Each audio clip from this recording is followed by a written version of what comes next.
जय श्री कृष्णा। राधे राधे। श्री कृष्ण का ब्रह्मभूत स्तोत्र। राजन, पूर्व काल में महर्षि और देवताओं ने इन श्री कृष्ण का जो ब्रह्ममय स्तोत्र कहा है वह मैं तुम्हें सुनाता हूँ। सुनो। नारद जी ने कहा है, आप साध्यगण और देवताओं के भी देवाधिदेव हैं तथा संपूर्ण लोकों का पालन करने वाले हैं और उनके अंतःकरण के साक्षी हैं।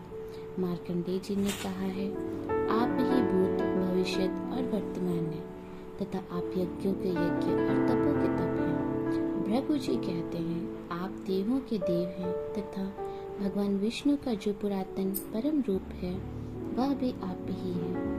महर्षि द्वैपायन का कथन है, आप वसुओं में वासुदेव, इंद्र को भी स्थापित करने वाले और देवताओं के परम देव हैं। अंगिरा जी कहते हैं, आप पहले प्रजापति सर्ग में दक्ष थे तथा आप ही समस्त लोकों की रचना करने वाले हैं। देवल मुनि कहते हैं, अव्यक्त आपके शरीर से हुआ है, व्यक्त आपके मन में स्थित है तथा सब देवता भी आपके मन से उत्पन्न हुए हैं। असित मुनि का कथन है, आपके सिर से स्वर्गलोक व्याप्त है और भुजाओं से पृथ्वी तथा आपके उदर में तीनों लोक हैं। आप सनातन पुरुष हैं तथा शुद्ध महात्मा लोग आपको ऐसा समझते हैं तथा आत्मतृप्त ऋषियों की दृष्टि में भी आप सर्वोत्कृष्ट सत्य हैं। मधुसूदन, जो संपूर्ण धर्मों में अग्रगण्य और संग्राम में पीछे हटने वाले नहीं हैं, उन उदार हृदय राजर्षियों के परमाश्रय भी आप ही हैं। योग वेदताओं में श्रेष्ठ सनत कुमार आदि इसी प्रकार श्री पुरुषोत्तम भगवान का सर्वदा पूजन और स्तवन करते हैं। राजन, इस तरह मैंने विस्तार तथा संक्षेप से तुम्हें श्री कृष्ण का स्वरूप सुना दिया है। अब तुम प्रसन्न चित्त से इनका भजन करो।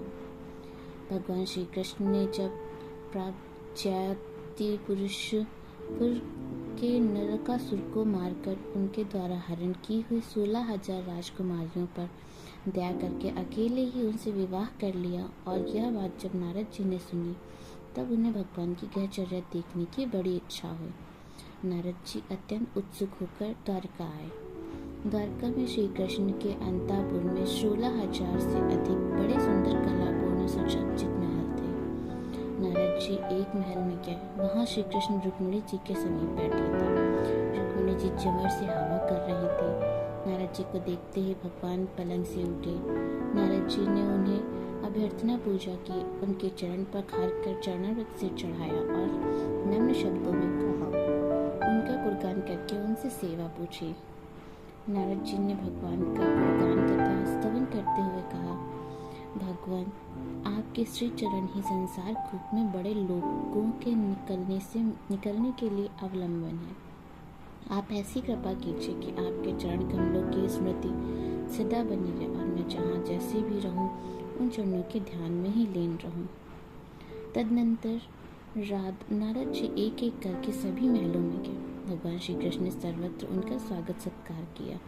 नारद जी ने देखा, कहीं श्री कृष्ण गृहस्थ के कार्य संपादन कर रहे हैं, कहीं हवन कर रहे हैं, कहीं पंच महायज्ञों से देव आराधना कर रहे हैं, कहीं ब्राह्मण भोजन करा रहे हैं, कहीं यज्ञावशेष भोजन कर रहे हैं, कहीं संध्या तो कहीं मौन होकर गायत्री जप कर रहे हैं, कहीं श्रेष्ठ ब्राह्मणों को वस्त्राभूषणों से सुसज्जित गौओं का दान कर रहे हैं, कहीं एकांत में बैठकर प्रकृति से अतीत पुराण पुरुष का ध्यान कर रहे हैं, कहीं गुरुजनों के अभीष्ट वस्त्र देकर उनकी सेवा शुश्रूषा कर रहे हैं, कहीं देवताओं का पूजन तो कहीं इष्टपूर्त रूप धर्म का संपादन कर रहे हैं। इस प्रकार वे सर्वत्र वर्णाश्रमोचित तथा आध्यात्मिक धर्म साधन में लगे हुए हैं। नारद जी ने कहा, योगेश्वर आत्मदेव, आपकी योग माया ब्रह्मा आदि बड़े बड़े मायावियों के लिए भी अगम्य है, पर आपके चरणों की सेवा करने के कारण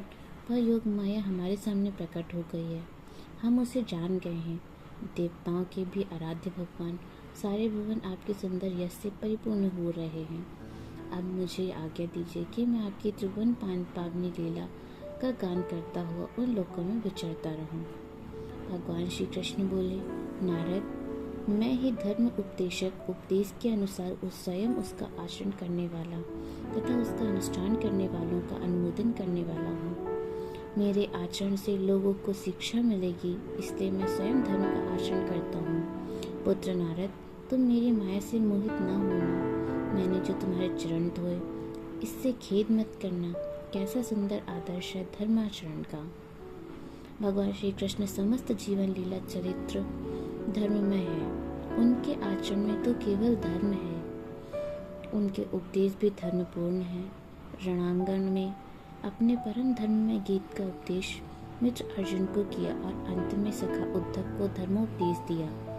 महाभारत भीष्म पर्व और श्रीमद् भागवत एकादश स्कंद में ये दोनों धर्म में गीतोपदेश हैं। भगवान श्री कृष्ण ने श्रीमद् भगवत गीता को धर्म में संवाद कहा है और इसमें भी भक्ति के स्वरूप वर्णन को धर्म में अमृत बतलाया है। श्री कृष्ण जहाँ समस्त अवतारों के मूल अवतारी सच्चिदानंद, नित्य विग्रह, सर्वेश्वरेश्वर, सर्वलोक महेश्वर, निर्गुण निराकार, सर्वातीत, सर्वमय, सर्वात्मा, परमात्मा पुरुषोत्तम स्वयं भगवान है। वहीं वे नंद यशोदा के प्यारे दुलारे लाल, गोपा बालों के सखा, कन्हैया भैया, गोपांगनाओं के प्राण वल्लभ, प्रेमास्पद कौतुक प्रिय बालक, संगीत, वाद्य, नृत्य आदि विविध कलाओं के आचार्य, वसुदेव देवकी के सुपुत्र, श्री रुक्मिणी आदि सहस्रों पतिव्रताओं के आराध्य पति, दीन दुखी गरीबों के आश्रय, प्रेमियों के प्रेमी, भक्तों के भक्त, भक्त वत्सल, भक्ति प्रिय, भक्त पराधीन, सतत प्रीतिवर्धक मित्र, विनोद प्रिय, विचित्र सारथी, महारथियों के महारथी, दुर्धर्ष योद्धा, रणनीति के आचार्य, सर्वशस्त्रा संपन्न, महान बलवान पर मल्ल विद्या विशारद, राजनीति विशारद, कूटनीति के ज्ञाता, महान बुद्धिमान, परम चतुर, नीति निपुण, आदर्श निष्काम, कर्म योगी, महान ज्ञानी,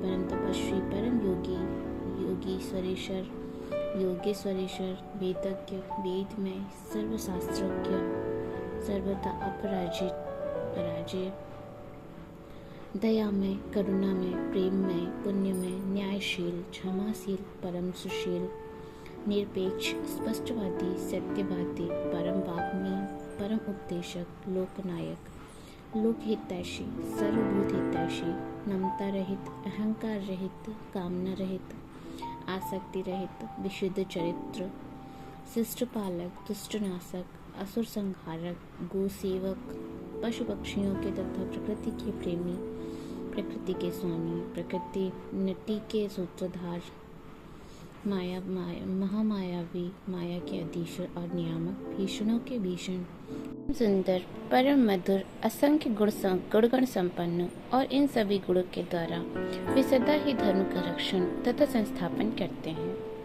भगवान श्री कृष्ण के पवित्र पावन चरण कमलों में बार बार नमस्कार है।